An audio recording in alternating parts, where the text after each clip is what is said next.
So a few months ago, I was having a delightful conversation with Kalle Lasson. He's the founder of Adbusters magazine. No one can say that he's not an activist. His magazine in part inspired the Occupy movement. And he spent his whole life devoted to practical, hands-on culture jamming and activism. And he told me, he said, in the last year, I haven't really spent that much time on the magazine because I've been taking care of my 95-year-old mother-in-law.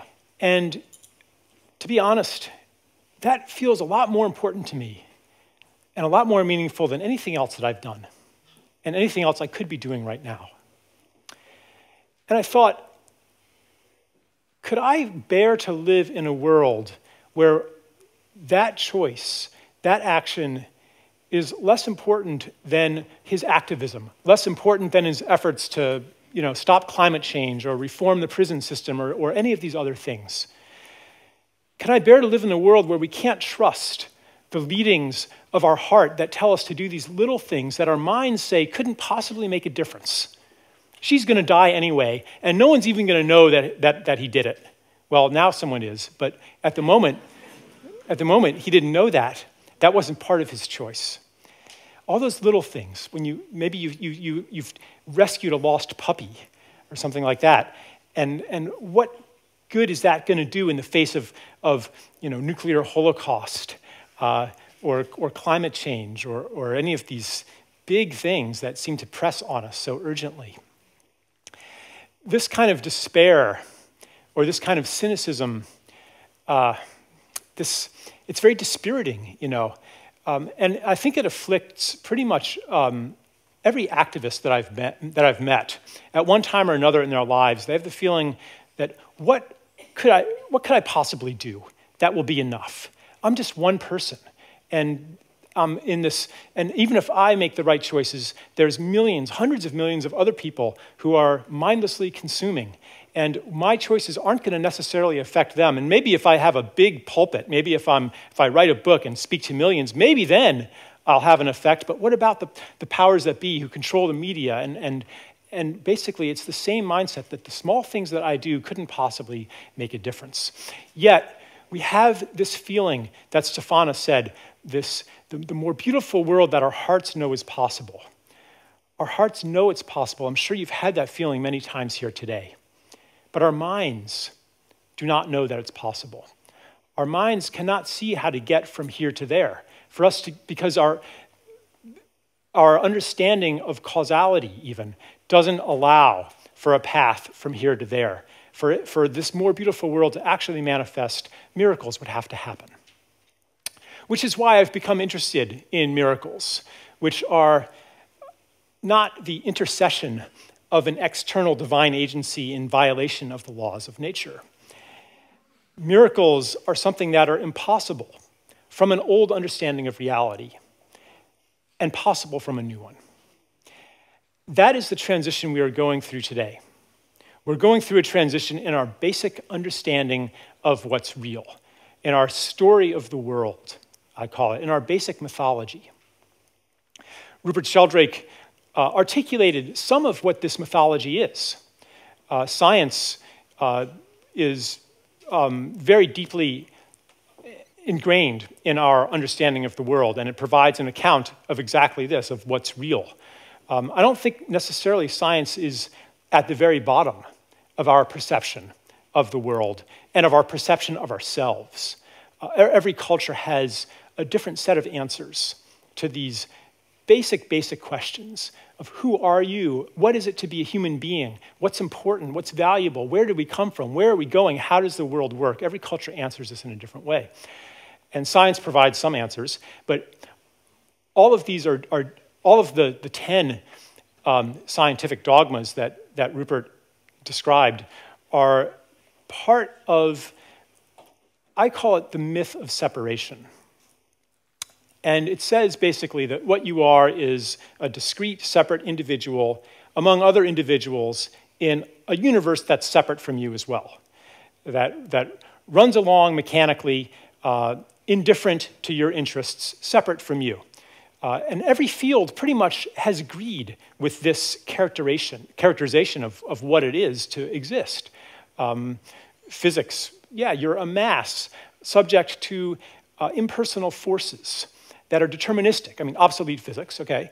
Biology, yes, you are basically a flesh robot programmed by your genes to maximize reproductive self-interest. Economics, you are a rational actor seeking to maximize financial self-interest. Psychology, you're this bubble of psychology or this mind encased in flesh. Religion, you are a soul encased in flesh. All of them agreed on what it was to exist. And this story is changing today. It's quite natural growing up in this society to have this understanding of what it is to exist and how the world works, because for one thing, our economics reflects it back at us, our experience of living in a competitive economy, a money-based economy, where we're always in competition with each other, always in the experience of everyone's in it for themselves and more for you is less for me. Other cultures didn't have that experience of life. In a gift culture, more for you was more for me, because if you had more than you needed, you would pass it on to someone who needed it. And so all of these spiritual teachings that we're really attracted to today, that I would call the new story, they were much more natural in this context. So our defining mythology has a scientific component, it has an economic component, it has a religious component, and of course all of these things are intertwined, and each supports the other, which is why it's not hard to see that scientific orthodoxy has financial interests behind it. And all of these are breaking down in various ways. Usually I talk about how the financial system is breaking down and how that reflects the breakdown in our deeper stories.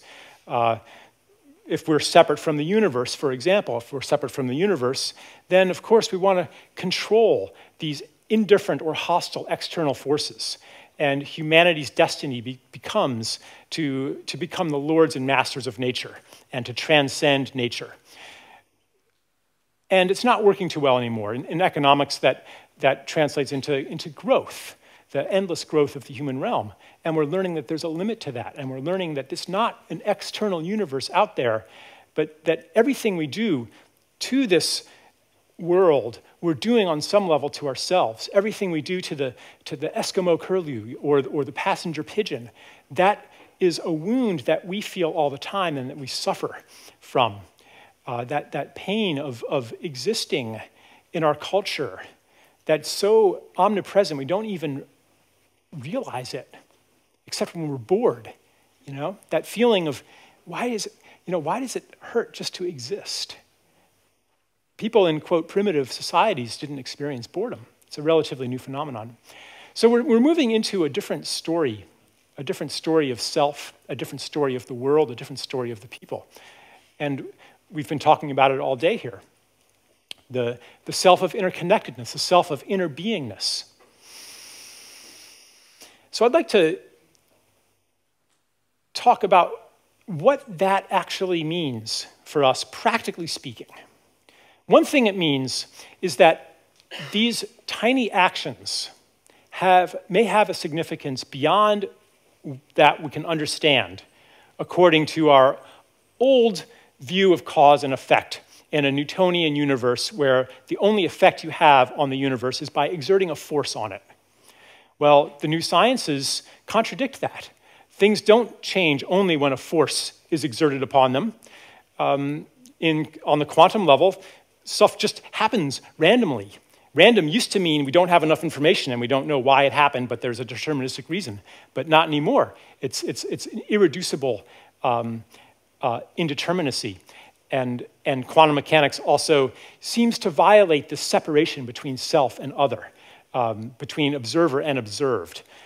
And, well, physicists have dealt with that by basically relegating it to the micro realm and saying the world still works deterministically in effect, and excluding any evidence that doesn't fit into that paradigm, excluding things like morphic fields, excluding things like water memory, excluding all kinds of things that any scientist in the room would begin scoffing at and feeling triggered by and derisive about, which speaks to the emotional attachment to these paradigms and the fact that our stories have kind of an immune system that keeps them intact as long as possible. But they're getting harder and harder to maintain today as the world built on top of our defining mythology falls apart, as our ecosystems fall apart, as our political system, as our educational system, healthcare system falls apart. Things aren't working so well anymore, and it's a lot harder to fully believe in our stories. So they're falling apart practically and falling apart scientifically and kind of birthing us into a new understanding of what's real and what's possible and who we are. And in that new story, that logic of the heart that says, yeah, I know that this is a significant act and I know that everything I do is significant, no longer contradicts the logic of the mind, which had been the logic of separation. And what effect could you, one tiny little being, have with the puny force available to you when the powers that be have so much more force at their disposal and there's billions of other people who just don't care? That was the old story. And now we're able to believe what we know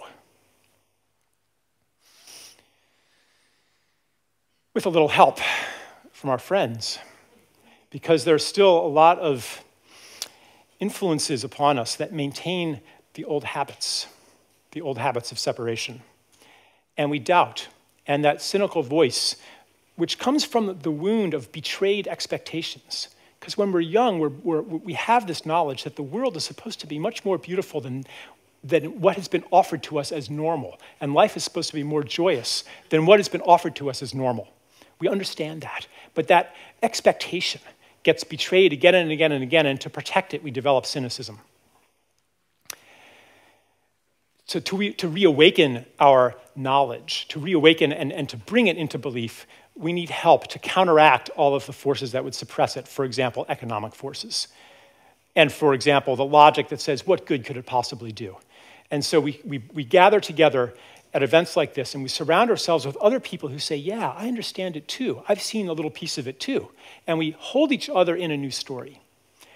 And with that, I'll just say a few things about what we can practically do for other people, because you may have noticed that it's not so easy to change somebody's beliefs. One of our habits of separation is to try to change them by force, to overcome them with the force of logic, or to maybe make people ashamed of the way that they're living in the world. And shame is also a kind of force. Or to say, well, they're just these evil people out there who only understand force. I know you're a corporate CEO monster or something like that. You're not like me. You're separate from me. Raoul was talking about the fallacy of that perception, that if I were you, I wouldn't be doing as you're doing. And when we understand, and this is another example of our interbeingness, when we understand that, yeah, that person is essentially the same as I am, that person is a locus of attention in a different situation. And if I were that person, I would be doing the same thing. Then, from that understanding of oneness or of inner being, we no longer believe that the only way to change that person is by exercising force. And if we do that, really, if we just exercise force, what are we doing? We're strengthening the morphic field of force. And what happens if we act from love? And we act from the understanding that that person is like me. That person has a gift to give to the world and will not feel happy unless he or she is giving that gift. And I want that for you too. This is something that's eminently practical. And any time that we give somebody a reason or give somebody an experience that doesn't fit into the old story, it weakens that old story. It disrupts it. It could be an act of generosity. It could be an act of forgiveness. Anything that violates that understanding that we're separate and everyone's in it for themselves. My friend Pancho, his last name's escaping me right now. He was on a hunger strike in Berkeley, and the police came and in front of a lot of people started beating him up, threw him on the concrete, handcuffs behind his hand. And he looked at the police officer doing that, and he in a moment he saw, and this wasn't a dogma, he saw, I know that you really don't want to be doing this. And he asked his name. And it was a Hispanic name, and he said, I bet you like Mexican food. I know a great place. And he spoke with love and no fear at all, and that didn't fit into that person's world. It disrupted his reality. And he responded by loosening the handcuffs of all of the protesters, and they actually did end up going out to dinner.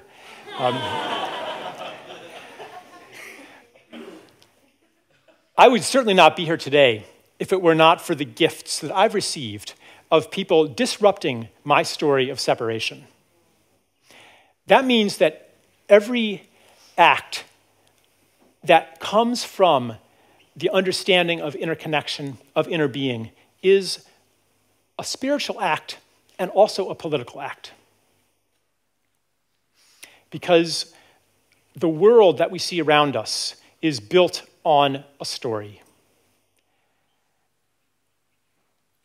By acting from a different story, we disrupt the psychic substructure of our mythology.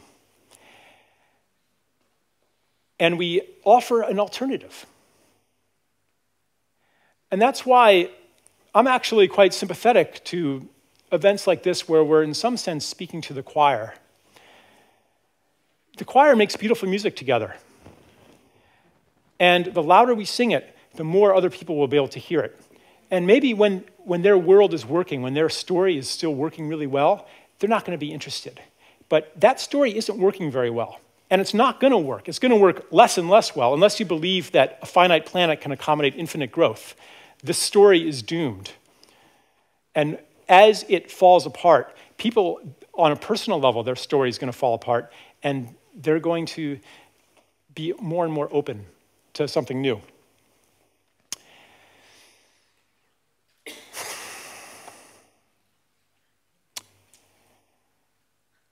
We're right now at a time of transition, you could say reunion. A reunion, as I said, of heart and mind. A reunion of matter and spirit. Learning that it's not that the sacredness that we feel in the world is due to some external thing called spirit, but that matter has all of the properties that we once ascribed to spirit. Part of that reunion is, as Satish was saying, revaluing working with our hands, regaining the dignity of materiality, which has been the loss of that dignity of materiality has been part of our campaign to transcend nature, to separate ourselves from nature, to become nature's lords and masters. There's the scientific version of that, which has us become robots, androids, going off into space, synthesizing food, becoming independent of nature. And then there's the spiritual dimension of that, which is this kind of spiritualization, this kind of dematerialization, where the holy person doesn't have anything to do with the flesh, doesn't have anything to do with the world. And seeing the world as unspiritual has led us to treat it as such, to treat it as something not sacred. And we're healing from that right now. We've been looking for sacredness everywhere but where it is. And we can't sustain that any longer. So I guess really the purpose, why I'm here and why we're all here together is to affirm in each other a new story of the people. To remind each other of what we already know. To empower us to do those things that our separation-immersed minds still doubt, still think couldn't possibly work. Because that's the only way that we can accomplish the impossible.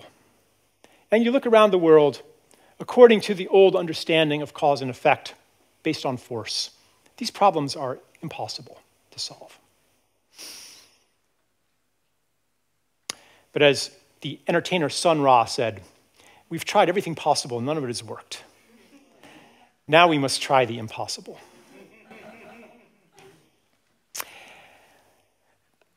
And one more thing.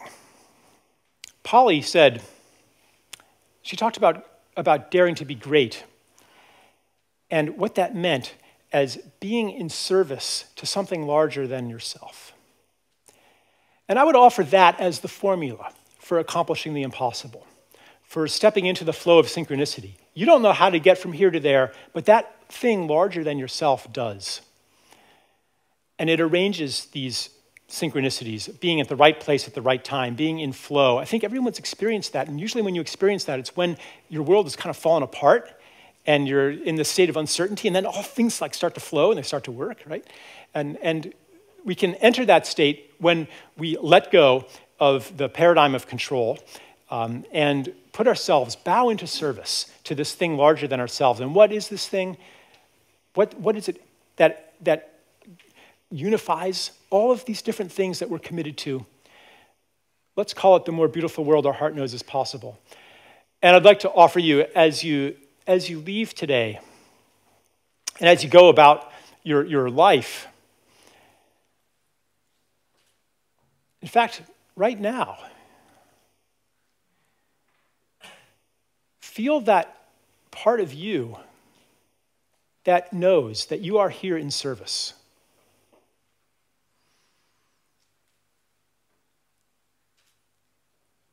And ask yourself if you're ready to bow more deeply into that mission, into that service. If you do it, I predict that you will experience an unexpected opportunity to act on that intention. And it'll be just at the edge of your courage, but not past it. Heroic measures are kind of part of the old story, part of self-conquest, which mirrors the attempt to conquer nature. And I think we're done with that. So I'd like to thank you all for being together with me in service to a more beautiful world. Thank you.